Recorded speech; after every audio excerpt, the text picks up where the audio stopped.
Power off. Oh, hi. I didn't see you there. My name is Bliss Foster. Welcome back to the Margiela series where we are exploring every single runway show by Martin Margiela. If you're new to the channel, I do deep dive analyses of fashion runway shows to uncover the references, nuances, and artfulness of designer clothes. And if you like that, you should subscribe. Let me tell you real quick about how these work because we're mixing new people with people who have watched the entire series. So every 5 years after 10 shows, Martin Margiela would take a step back and then do a retrospective show to review the last 10 shows that he's done.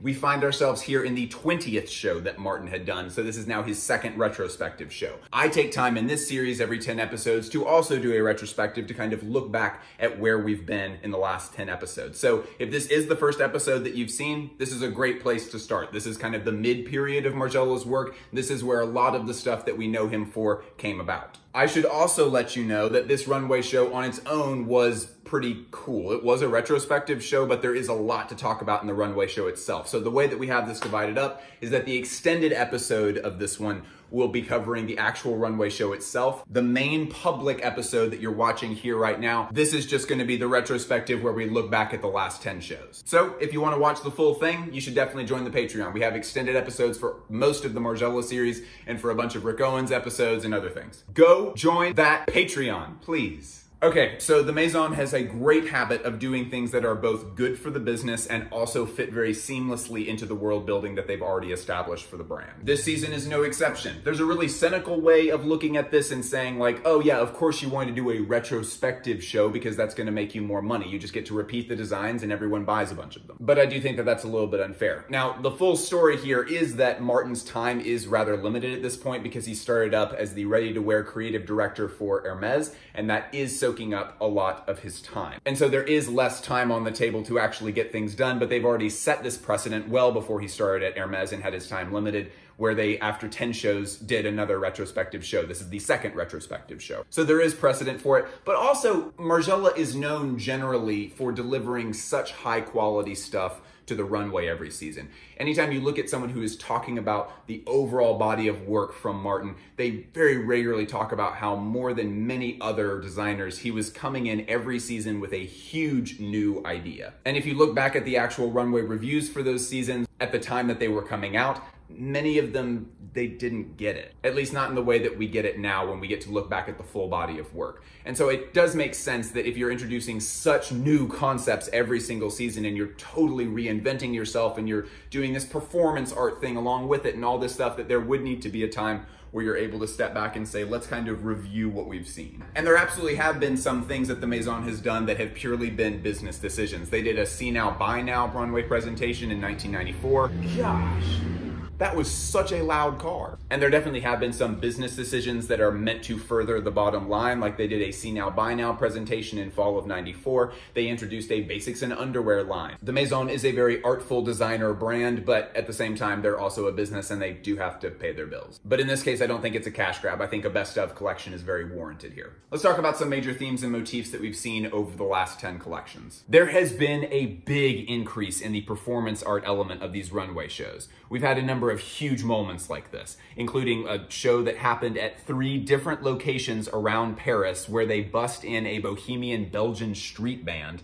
We had massive, terrifying, life-size marionettes.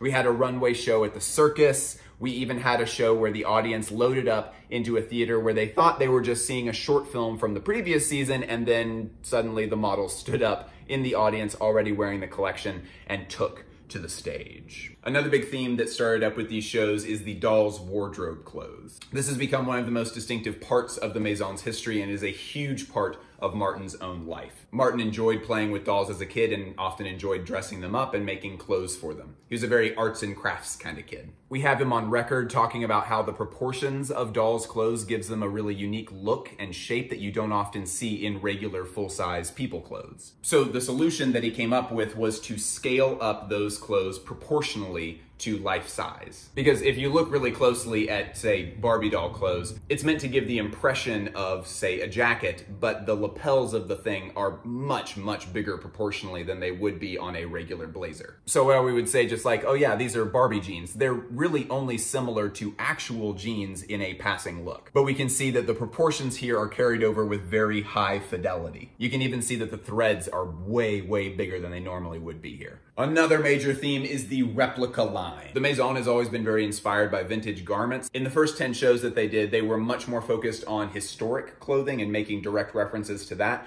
In this collection of shows, we see much more of an emphasis on what at the time in the 90s was considered vintage clothing. So not so much stuff from 200 years ago, more stuff from 50 years ago. The replica line is really special because they would take these garments that they had found in different places around the world, usually in Europe, and they would get their factories to recreate those garments as truly as they possibly could. So through the Maison, then, you could buy a vintage piece that was brand new. And that's one of those ideas that is so simple that it's really difficult for it to click with, I'll speak for myself, it was very difficult for it to click with me as to how special that truly was. Prior to the Maison, there was no one who was honoring the lineage of clothes, where these designs were coming from, in a way that they would say, this is not our garment. This is another person's garment. We don't even know who made it really, but this is such a special piece that we want to honor it by giving you a brand new version of it. Because the reality is that all designers go to flea markets and vintage stores and buy historic clothes and visit museums so that they can pull inspiration from those garments and in some cases literally recreate them.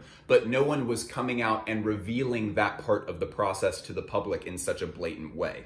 And that's been a theme for the Maison for the entirety of their history. The numbering system. This is a part of the Maison's history that did not come about all at once. We now know this tag to be the thing that, I mean, for me, this is what most visually defines the work of Margiela. Well, maybe a tie between this and the tabby boot. So this in its final form, the full numbering system, did not come about all at once. Originally in fall-winter 1994, they divided their offerings into 6 groups. Looks from former collections, replicas of old garments, existing garments with exaggerated proportions, artisanal clothes and accessories, basics and undergarments, and linings of garments that are used as the garment itself. And so that idea of having different categories of offerings was something that they kicked around for a few seasons, and then a couple of seasons ago, we have the first garment that we can see actually has this final tag that we know and love today. A big change in the Maison that's happened over the course of these last 10 shows is the issue of wearability. When the Maison did their first show in the spring '89 season, they weren't able to fill orders for any of the clothes that they were showing. All they were able to take orders from buyers for were the tabby boots.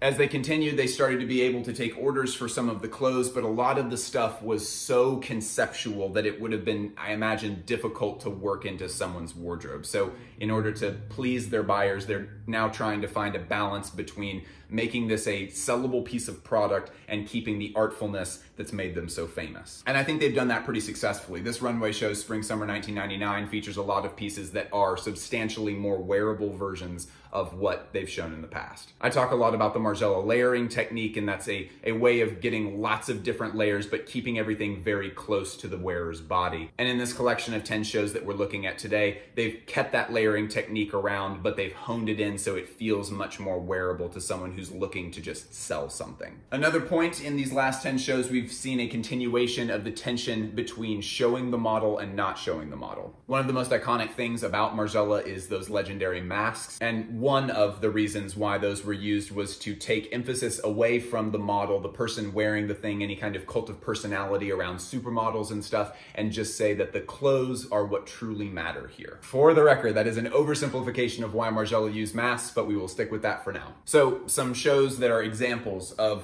them taking emphasis off the model to focus us on the clothes would be the marionettes. The masks, of course, see a lot of usage in these past 10 shows. Another example is the total absence of models a few seasons ago, where sales clerks would hold up the different looks. But on the other hand, and this is where the tension comes in, there's a lot of examples of the Maison emphasizing the women who were wearing those clothes and giving us deeply personal moments with those women. Within that same marionette show, we also had a short film of women wearing the collection and talking in a very unfiltered way. It's not just them being cute and pretty, it's the Maison showing these women, warts and all, just exactly how they are. And in that way, I think, kind of praising who they really are. And especially if you look through the videos for this collection of shows, there's just many times where they can't help but keep in these moments that are very personable and very sweet and very cute, and just put a lot of emphasis on these women just being the way that they are. And I say the word tension here very purposefully instead of the word contradiction. I think if we call this a contradiction, it sort of gives us leave to put it aside and say, okay, well, that's just sloppy art. We're not going to look at that element of this anymore. But what I'd rather us do is over the next 10 shows to really look at that tension and see if we can pull anything out of it that's more simple than just, are you emphasizing the models or are you emphasizing the clothes? When good art has tension like that, it's important to pay attention to that tension and see what you can learn from looking at the way those points conflict with each other. So we'll keep an eye on that in future shows and see what we can come up with. Again, there was a runway show for this season, and it is a really surprisingly good one. And we're only covering that in the Patreon exclusive version of this episode. It starts at $3 a month and you're supporting the channel. Patreon is literally just a way for you to support creators that you really love by kicking them a few dollars a month. There's a ton of benefits. Among them are the extended episodes where you get to see every little nuance and detail that I could possibly come up with for these shows, and I think it adds a whole lot to the series. And if you're new to the channel, definitely go check out the other runway analyses. I have the Margiela series, which we're 20 episodes into at this point, as well as tons of runway analyses for tons of other brands like Dior and Raf Simons and Iris Van Herpen and Raf and Rick. And there's a huge episode about Jacquemus that I am extremely proud of. You should go check that out too. I love you with the power of Grayskull. Goodbye.